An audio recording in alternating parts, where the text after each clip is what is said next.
Alright, so vlog number 8. So during our past conversations about unpacking privilege, my knowledge and I guess I would just say overall understanding of privilege versus power is increased a little bit more. It's become more of an eye-opening thing for me. Realizing that that's actually life, that no matter how equal things are, or quote unquote equal, they're not really equitable, and the equity that we do have for that we get as people really is based off of the privileges that we have. Um, it seems as if a lot of privileges are given to races, but even not directing it to race, there are other privileges that people have, and I feel like that really comes with being the majority. It seems as if the majority always tends to have the major privileges and the power and the ability to do things as they please or that they feel are correct. Um, so it's just interesting. Personally, as a male, I have a lot more privilege. There are a lot of things that I can get, or a lot of positions of power that I can receive just because I'm a male. At the same time, being a heterosexual male also gives me a higher privilege because I'm looked at more so in the position of being able to withstand power and to hold power, and also be able to take charge and be a leader. So those are all a lot of things that draw into a few of the privileges that I have. Um, Body size, body image, I feel like are all fairly common or average,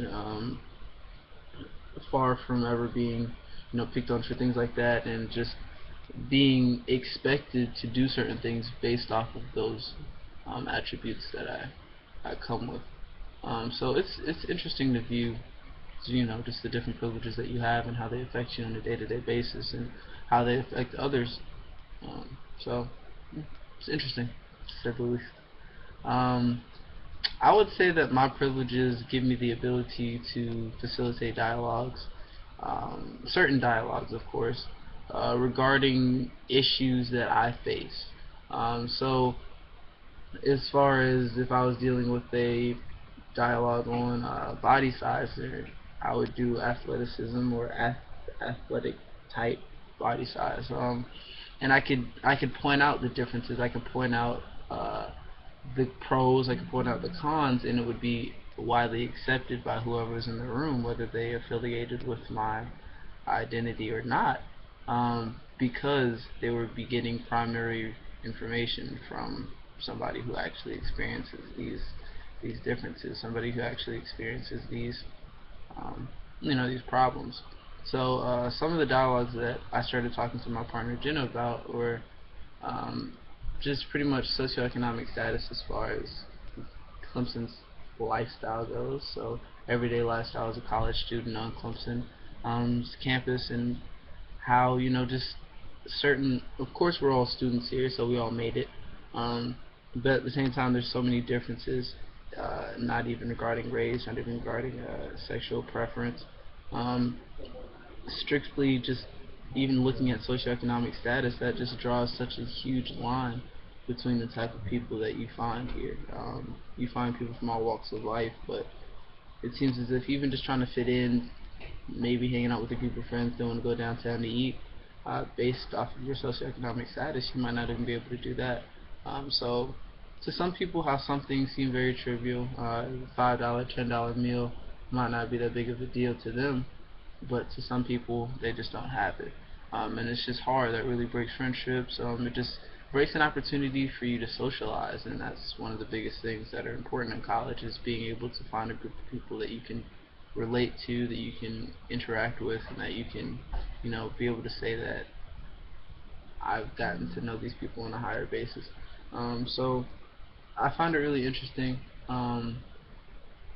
that some of my personal privileges and powers relate to some of the things that I'm looking at facilitating in the future. So, like I said, the fact of me being a male, how that plays into me dealing with socioeconomic status as far as meeting new people and the things that I can do with other people. Um, just things like that. I feel like certain privileges that I do have, and I still haven't identified all of them. Truthfully, there's still a lot that I still don't even notice. But by opening my eyes to it, I feel like I'm becoming more and more aware. But I feel like they give me the opportunity to not create bias um, for whenever I do create a dialogue. So I feel like it gives me an opportunity to be a little bit more fair, or to at least give a better representation of the other side, as opposed to just being an outsider talking about an outside subject, acting as if I know what it's like. So that's how I feel like my privileges and powers give me an opportunity to really correctly facilitate any dialogue that I hold in the future.